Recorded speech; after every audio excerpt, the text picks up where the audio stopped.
This is Marketing Uncomplicated. Today's guest brings engineering precision to an industry built on guesswork. Cameron LiButti went from engineering mechanical systems for Chicago high-rises to building a multi-million-dollar marketing firm serving professional service businesses. As the founder of BidView Marketing, Cameron applies the same analytical rigor used to structural engineering to help medical practices, law firms, and financial professionals stop trying to be everything to everyone. Love that, because a lot of people think they are, and it's drilling down to who your audience is, and start building marketing systems that actually scale. If you've ever felt like marketing is more opinion than process, this episode's for you. Welcome to the show, Cameron. Thank you. So I always like to go back a little bit and just rehash your origin story and know how you came, because obviously your background is pretty interesting. There's not a lot of people. I've had, guests that have come from the Army into marketing and all that good stuff, but engineering's the first. So what skills from engineering translated directly into marketing for you? People ask me that a lot. I think the training in college and then as an engineer to think through kind of first principles thinking, which is, I know that's a trendy topic. I didn't know that was a thing until I heard people talk about it, and really just breaking things down into the smallest pieces before we make decisions. And so when we hear, we have to go do marketing, you hear about these big different blocks that you have to choose from. And I was always very unhappy hearing I had no intention of going back to the consulting world when I did start marketing. But then hearing friends and family who did own businesses saying, well, I have to choose these lanes that are being presented to me or sold to me ultimately. And I would say, well, why is that? Or how did you make that decision? Just really, really curious. And then in 2017, I was working with a friend in real estate, and we didn't have money. So we had no choice but to break things down into their smallest form and figure out how to navigate in an industry that's just dominated by money. And so that's how I came to those principles, is how do we break these down? And then I was always very unhappy when I would say, well, how'd you arrive at this pricing? So in engineering, when I would build boiler plants for high rises in Chicago, it was really simple. You just, how much heat does this building need? We would look at, 2 years of boring data, and we would calculate how much heat they would need, and we would build a new boiler plant, and we would go from there. But we knew what the end was. Yeah. We didn't guess to get there. And so when we got to marketing, it was all those questions that I ask now, like, what's your average customer value, and those were questions I quickly found out weren't that common in the local industry. I think at the national level, we work with national clients now, but at the national level, when I ask that question, directors of marketing or CMOs, they know those answers. But a business owner that's running a medical practice, even a $10 to $20 million medical practice, which we all know doctors or have friends that are those doctors. Yeah. And, we know they make a lot of money. You ask them those questions, they're like, well, I have no idea. And so it was starting at asking those questions, and then, the answer is always, I don't know. And we would start to work through that. And then from there, we could build marketing up around some of those answers. Yeah. That's great. So where do you see the most structural failures then? Just because I think it's so interesting that you related this back to, building out a boiler and like the simplicity of the non-complexity of it in terms of, the system is going to be built based on how much heat and the data and so on and so forth, which kind of actually ties to marketing when you go back, right? Yeah. And you look at the data, and you walk into a company that's been in business for X amount of years, you can kind of do back of the napkin calculations in terms of how much they were spending to receive X, clients through the door. But what do you see the most structural failures in marketing strategies happen across the board? I'll say, I lovingly say death by $100, although it's probably death by $1,000 now, where you get bombarded on social. Like if you follow any business accounts, you have to do paid ads, you have to have a trending social media account, you have to all the things. Yeah. And so I see business owner after business owner run, anywhere from $1,000 to $10,000 of poorly thought out marketing strategy into one channel. 3 months down the road, hey, this doesn't work. What questions did you ask? What data did you acquire? Why doesn't it work? What's going on? And so structurally, there was no strategy, which, before we jumped on, we talked a lot about your background in strategies. Nobody sat down with them to talk strategy. We're at what I call an awkward revenue range. Is this somewhere between $700,000 to 2 million is the real awkward revenue range, where you have to be really specific on the channels that work for you. Yeah. And then above that $2 million, like if you're a local business, that 2 to 10 million, sometimes you tripped over a really, really good location or a good industry that's not well served, and you never really had to ask those questions. So I end up working with a lot of business owners specifically that haven't had to ask these questions or look at that data or solve those problems. And so structurally, they have no systems for figuring out what is and is not working. Yeah. Yeah. That's really interesting, because it does happen more often than not across the board. Yeah. What shocked you the most about how businesses approach marketing when you started to come into these services? So back in 2019, there's a well-known citation service that sells essentially citations for thousands of dollars a month. And if And you're just paying, it's debunk on. like citations for our audience, because we know what those are. We know what those are. So a citation is a directory. So, Google Business Profile being the most important citation, I call that your social security card digitally, essentially. We can get into the technical pieces of why I say that, but that would be the most important. And then depending on your industry or niche, you're going to have, the Yelps of the world and the Hot Frogs. And today in 2026, there's probably 20 that are important. There's probably another 40 that matter. And if you get past 100, it all just starts to dwindle on return. So we set those up for our clients in the first 6 months slowly. We're not over the top about that. We get it done. But back in 2000, anywhere from 2015 to 2019, the strategies were just, build 500, 1,000, the spam strategies around those, because back in 2013, it did work, but people just kept selling them. Yeah. And so it was these, I want to keep it nameless, but these services, these automated services started to pop up. And one in particular, the pricing at the time, I think, to a business was thousands of dollars a year. And so all of the clients I knew said, oh, should I be paying for it? And they had really good sales teams, and so should I be paying for this? And if you were paying for it, it was on. And as soon as you shut it off, they just pulled out all, and the rankings online would go wild. So that was one of the things that really caught me off guard first. And the pitch was that you would get patients through these directories, or patients or customers, whoever we're working with. And you really rarely did. I mean, there's an argument for Yelp for sure, and then Google Business Profile. But past that, a lot of these were just keeping data consistent across the web. And that can be done today for pretty cheaply. And those businesses are still around. I think they've dwindled in their hold as people have gotten smart. Yeah. Just how Yeah. expensive they are.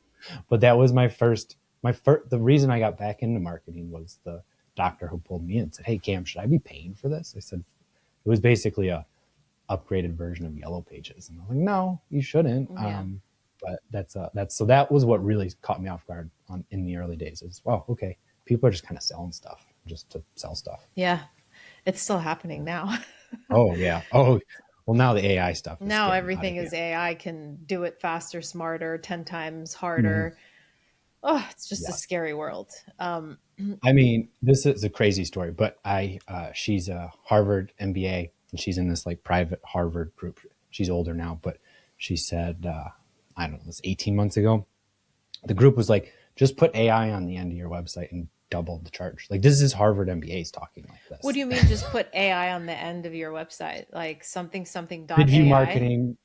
Yeah, no, BidView Marketing, marketing plus AI. And then Ah, just I charge see. double. Like, we are AI empowered, right? And we have special things that are secret. I mean, this is right out of the Harvard MBA chat. Yeah. just do that. I'm like, I'm not going to just do that because Yeah. it doesn't are the results any better? That never sat well with me. That's Yeah. crazy. That's wild. Oh my Mhm. gosh. Yeah. Hmm. Yeah.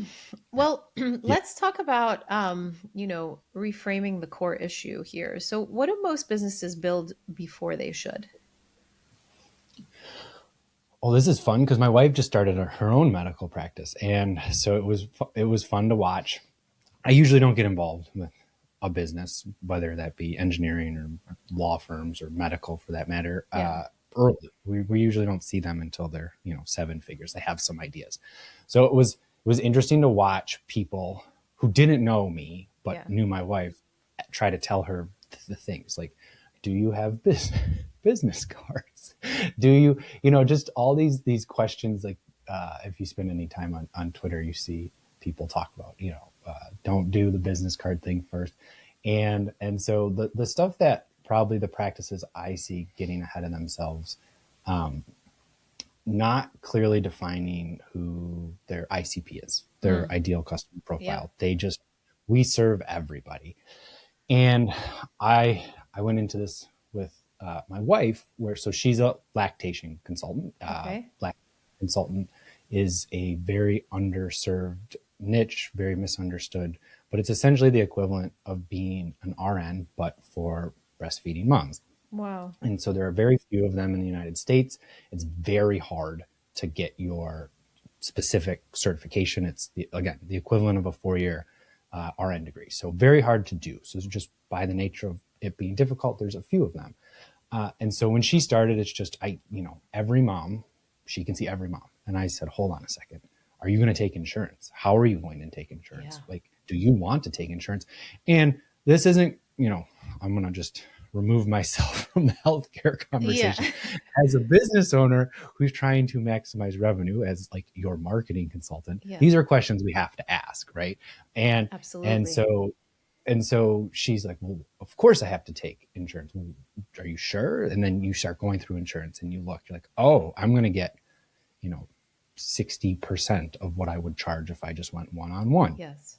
The other question with for us specifically where we live, we're in Chicagoland, important to this conversation, where she would set up her Google business profile is on the north side of Chicago. There tends to be more out of pocket people who don't want to go through insurance.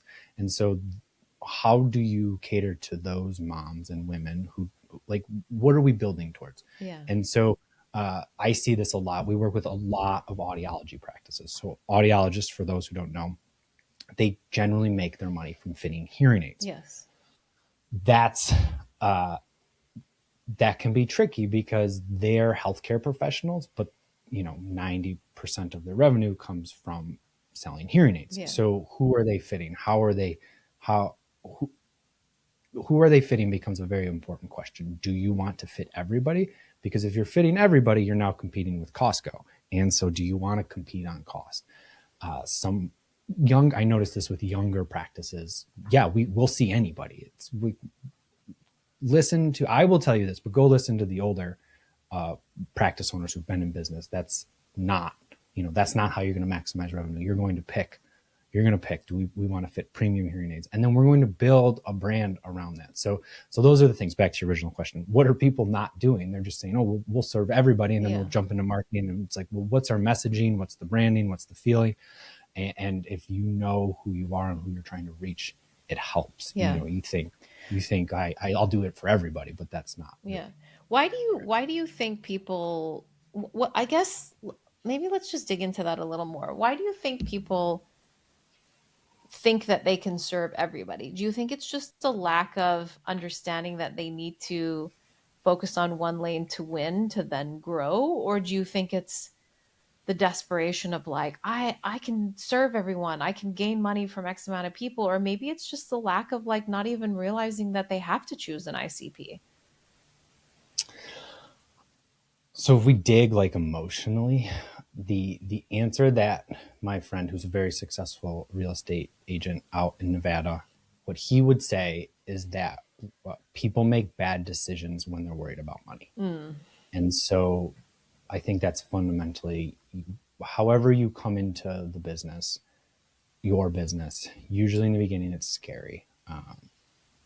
I know, when I did decide to make the transition to over to BidView Marketing and really start, we were lucky in that we were getting referrals, but at the same time, you're like, well, I could do more faster. And so you always have to hold back on making bad decisions. I say I turn away as many client opportunities as I take, if not more, Yeah. just because they don't fit with who we are. They, in the conversation early, they said something, if and there's the voice, right? We all have that voice. It's like, oh, if they pay us X amount of dollars this month, that means I get to hire this person or I get to do this Yeah. Yeah. thing. Of And course. so you're fighting that all the time. And in real estate, it happens really fast. You get that feedback loop quick because you might sell a house and then the next month you didn't. And now you're panicking on month 3. And Yeah. so he ran those reps so long, so early. And he's like, you're going to watch people as soon as they get hungry, they're going to make a bad decision. They're going to make a bad deal. And I have a friend right now going through this. He made a really bad business deal with a friend, and he was successful, but he wanted more success faster, and he was advised not to make that deal. And I think that happens the same with, if we're talking about whether it be medical practices or engineering firms or law firms. You see that with law firms a lot. They'll make really bad deals. I've Yeah. seen a few law firms make terrible referral deals. We'll give you X amount of dollars for referrals. And it's like, ooh, that's not gonna. Yeah. You got to learn to feed yourself before you start making really aggressive 100%. referral deals. So I think that's where it comes from. Yeah, no, I completely agree. It's that scarcity mentality that Mm-hmm. people really just start to run away with, and coming from like lack mentality as well, as in like, well, Yeah. if I get this, then I'll get more, but then it's not in alignment with who you should be working with, so then the more doesn't come, right? Right. So, I mean, on the BidView side, I'm sure you've had this too, where you have a client that takes up all your time, and then you look at the books at the end of the month, you're like, oh my gosh, that time did not, like, that didn't work, Equate. it didn't work, and we see that when I was at the engineering firm. The phone ringing was always it was the $10,000 audit. It's not the $1 million Absolutely. building renovation, and Yeah, yeah. it's it and again, I don't know how the types of people you work with. We work with a lot of owners, and then we work with a lot of directors of marketing and CMOs. The directors of marketing CMO types are just, I have a goal and we're going to hit it, Yeah. and we have to adjust. No emotion, just adjust. And so we're working with a couple roll-ups this year. I call them roll-ups. They're not really in that PE stage yet. So it's a roll-up would be, right before they get purchased by PE, private Yes. equity. And so the roll-ups have in-house marketing teams, and it's just, here's our goal. How do we hit that? And it's Mm. just, I don't want to say it's not emotional. Like, if things aren't going bad, you have to have those difficult conversations, but a difficult conversation with the data in front of you is much easier than an emotional conversation of like, hey, I'm not going to make payroll this month, or no, I'm not going to do this, or I'm not going to do that. So it's a learning to read the people you're talking to, and adjusting is Yeah, very helpful. yeah, very helpful. Talk to me a little bit about what does research first marketing actually look like? Well, I didn't know this was new when I started it, Yeah, but the simplest way of saying is just go Google. Like, let's start there. Now, obviously, we do a lot more than that now, but yeah, back in 2016, 17, it was just go Google. What niche am I trying to help, and what am I doing? And then going through those results. yeah. So, okay, Yelp's number one. Why? What is Yelp doing that puts them number one? Oh, this directory is number one. Oh, okay, here's a business that seems to be one to one. What are they doing that you're not doing? And just taking notes. What jumping over to Facebook, looking at their ads. You can do that. The ad transparency. You can see that on Facebook, Meta. You can see that on Google. Just running through, how are they positioning themselves? What are they? Just everything that you can find about that industry in that location, and then trying to figure out who that demographic is. So it's really just a manual, boring process of searching and writing notes, and searching and writing notes, asking, how are these businesses positioning themselves? In audiology, there's a lot of regional differences. So when I'm in Florida, working with a client in Florida, It's all about the devices.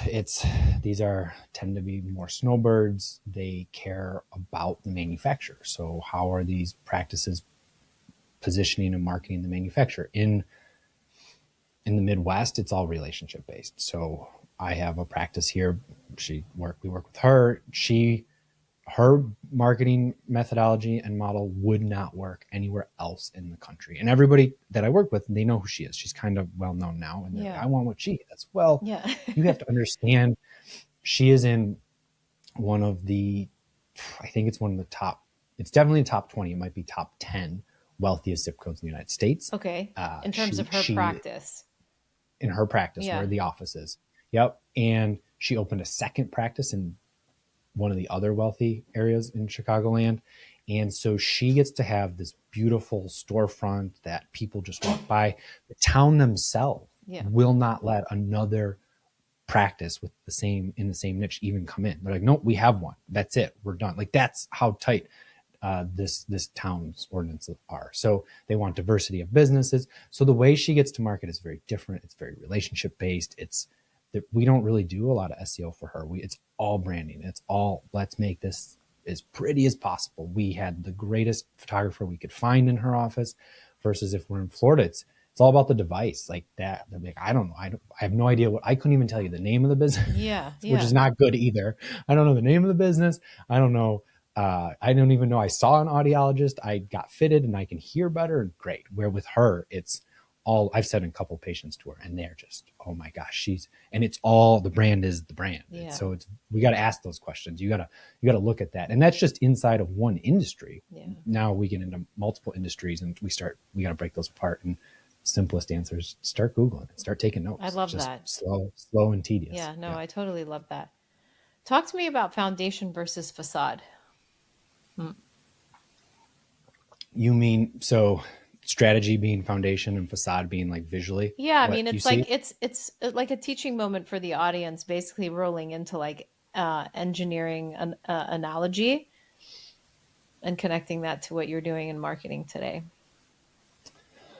So strategy wise, so foundationally,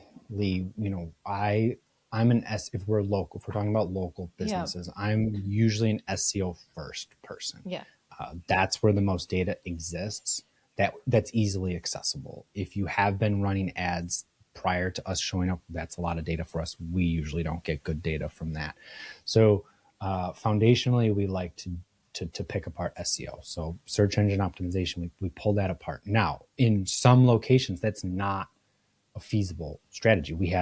This is a long time ago now, photographer came to us in the middle of nowhere serving a niche that nobody knew about in her area.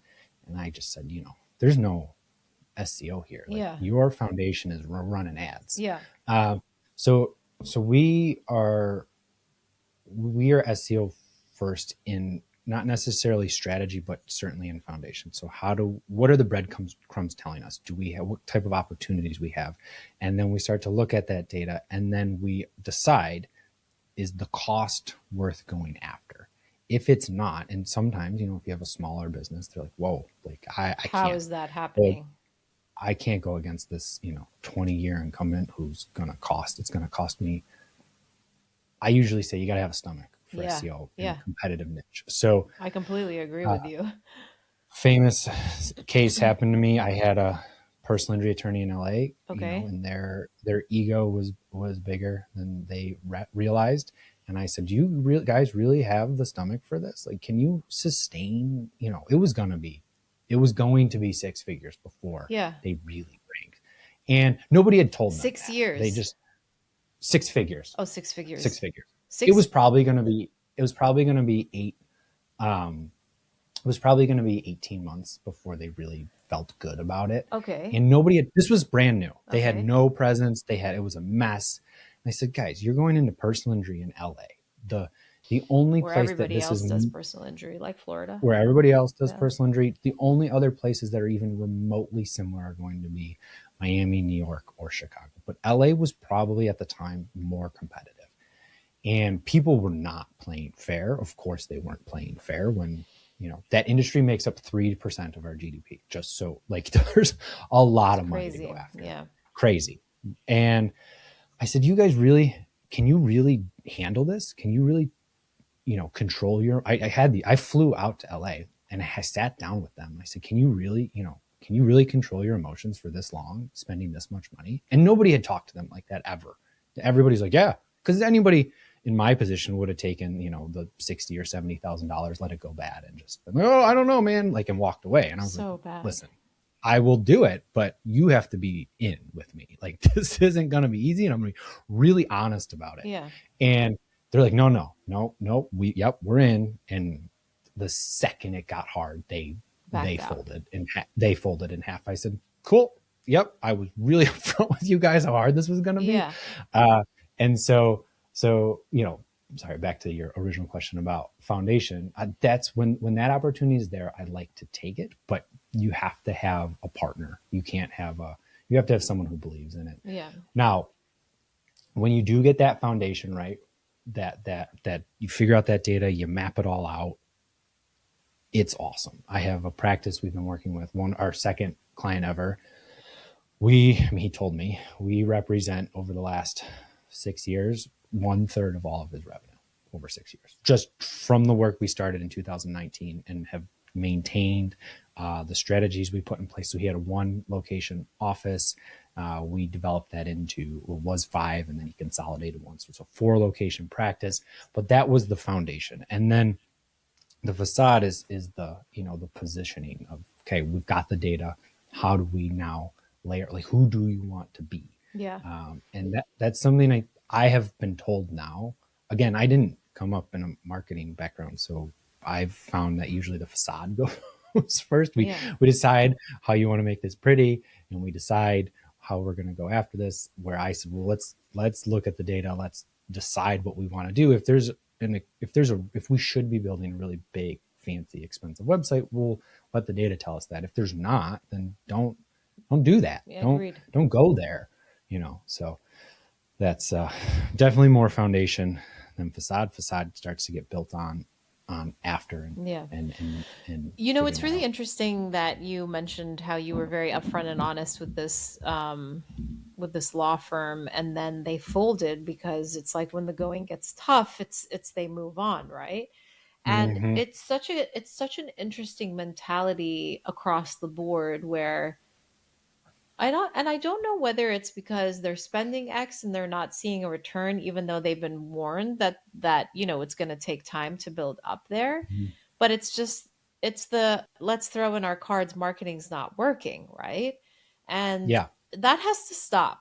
It has to stop, Mm-hmm. and I don't know how to stop it because you were very upfront, you were very honest, and then they Mm-hmm. folded after X amount of time, and it's like, well, you're going to go somewhere else and they're probably going to charge you half and you're really going to move not even an inch, or they'll charge you a little more because they've sold you on something that sounded good to you, and you're still not going to get anywhere. So it's like, why wouldn't you trust Mm-hmm. somebody who was honest with you from the get-go, unless they were sold some other kind of channel that they said, oh, we can, like, why are you doing this, it's taking too long, we can return things a lot faster for you by doing Y.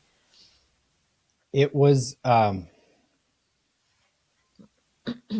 so in the engineering firms we work with, the medical practice we work with, we are, and this is just kind of how I've learned to communicate, is most of our business owners are women. Yeah. And so my staff who communicates, we've just gotten used to talking to women. Yeah. Well, I was telling them how bad this was going, and they go, you just got to get on and swear at them. I said, what are you talking about? They go, just start yelling at them. I said, no. He goes, it's going Yeah. to be bad until you swear at them. Like, okay. So Yeah. they called me and I just started laying it. And that's not my personality Yeah. at all. Like, I want partners. I want to share in this, like, how we're getting there. I'm not trying to hide any, like, this Yeah. is the data. These are the decisions. He's like, just yell. And as soon as I did, their whole demeanor changed. I mean, I probably shouldn't have done it because it kind of extended the whole thing another 2 months. Cause then they're like, oh, I don't know. This guy's yelling at us. Let's just Yeah. keep It's not going. wild. But it was wild. I've been, it's just, those don't make good partners. And Yeah. the only reason I even went into that one was, again, I made a bad decision. Like, right. It wasn't early. It was earlier in BidView. And when you're like, I wanted to tell everybody that I took that niche, right? Like I was able to go into that industry and do it. And Yeah. that was, my ego got to me on that one, and I should Yeah. have probably backed off. But we've since worked with other law firms. It's gone very well. Personal injury is one that you just got to be careful with those personalities. We've worked, like I said, we've worked with, tax attorneys now and CPAs and those niches we've done very well, and with personality traits of Yeah. Yeah. Yeah. in themselves. Yeah. Yeah. Yeah. I know what you mean. I have a personal injury lawyer right now, and like I just don't hear from him, but we send him Yeah. reports, you know? Hmm. Hmm. Yeah. And then one day We he have popped a, up after the holidays and he was like, so, and he asked a question, and I was like, well, clearly you're not reading the reports that we're sending you monthly, you know? hmm. But and then we explained it to him again, just a full year's worth of everything that we were doing. And then he understood because he's like, oh, I Googled this one word and I didn't show up. And we're like, yeah, but you're showing up Yeah. in other categories and you're still getting leads. Hmm. Yeah. Yeah. Trying to explain to somebody that the cost to win, we will talk about keywords. I'm hesitant to do it with certain clients because they get very emotional over that keyword. And I want to, if we're doing SEO, it's about winning bottom, what I call bottom of the funnel. You're as close to that sale as possible when you're winning, service plus location. And so I want to win those, but Yeah. the cost to win one service type, let's call it lawn care. Let's say, cutting trees down in Chicago is feasible, but lawn maintenance in Chicago is really difficult. Like we might win this one first, Yeah. but the one to win this one, and trying to explain that to them, that there's different time components to both of these depending on who you're competing with. Yeah. Like there's just not that many people who cut down trees. There's lots of companies who are doing lawn maintenance, and there's just a different formula to Angle. Yeah. figuring it out. Yeah. Yeah. It's just so interesting, and I feel like, we're in a battlefield all the time, right? As Yeah. marketers. Yeah. Hmm. Educating. I mean, then the thing that I've been dealing with I'd say the last 12 months is other marketers using the fear-based marketing around AI. So it's I get it, right? We're Which is marketing people, awful. which is awful, but it's always, you're not going to have a business if you're not worried about AI. And I'm not going to look into the crystal. I have opinions on where we're going, but Yeah. if we're looking at where we are today, the leads aren't coming from the AIs, Yeah. and it's we are, most of our clients are on the top of ChatGPT, and they're there. But if you look at all the tagged leads we see every month, it's less than 1%. Yeah. It's just replaced the informational search level, and so marketers are fear based. Oh, the whole thing's going to change if you're not thinking about AI. It's like, well, but the bottom of the funnel searches still exist on Google Maps, or they like when it's time to buy, Yeah. we're still accustomed to going into the actual search engine and doing that research, Yeah. I or agree. getting targeted by an ad and then Googling that business name. So are we looking at brand searches, or how is this? What is the whole thing versus, oh, we're just not. We're just going to focus on AI. And then when you ask those types of marketers, well, what are your strategies? Oh, it's traditional SEO. Okay. Yeah. So okay, so you're not really good at traditional SEO. You're just using it as a fear Yeah. Yeah. based It's way super to pull sad, people in. you know? Yeah. Yeah. Hmm. So crazy. Gosh, Cameron, this has been so insightful to know that, other marketers are seeing the same thing. Of course, we know this, and that you're really positioning clients to focus on, ICP, to have that strategy, to make sure you go in, to be honest with people, because that doesn't Hmm. exist a lot today. And really with the AI, I mean, it's so true. What are they going to do? Google Maps.ai, and then all of a sudden it's like our data is telling us all of our leads are coming from AI when it's not. Right. Right.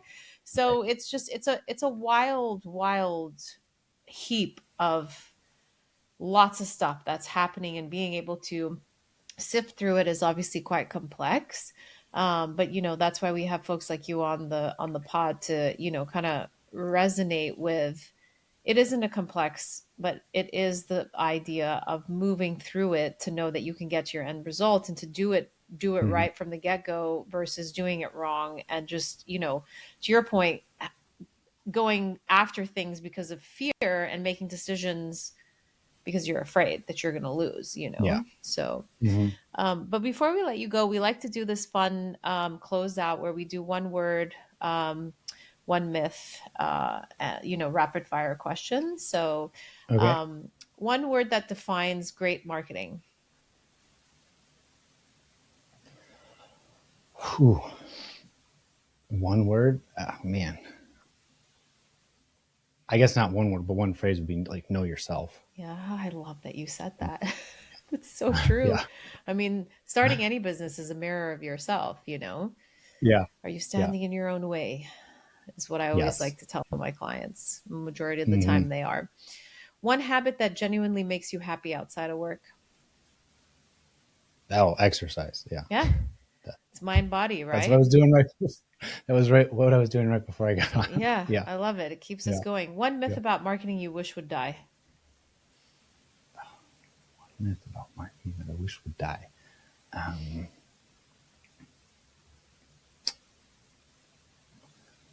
the How do I say this? The one size fits all approach is kind of how I would say it. I think Yeah, it comes it's got from to stop. the guruification of this industry. Yeah. Or even That's so like like the diet, the marketing diet of our yeah, industry. It's like, oh, if you do this, everyone's going to lose 20 pounds. Well, not everybody's body is made up the same. right. Well, yeah. So you see the marketing guru is selling marketing, and they're telling you to market the same way that they market without realizing that the way they market informational products for themselves is a completely Different different process. ICP. Yeah, It's just like it's a whole I different. know. It's a whole different thing. So yeah, I think yeah. It's wild. Hmm. Cameron, it's been a pleasure. Thank you so much for taking your time and being on the pod with us. We'll link everything in terms of how to get in touch with you and connect with you down below. So thanks again.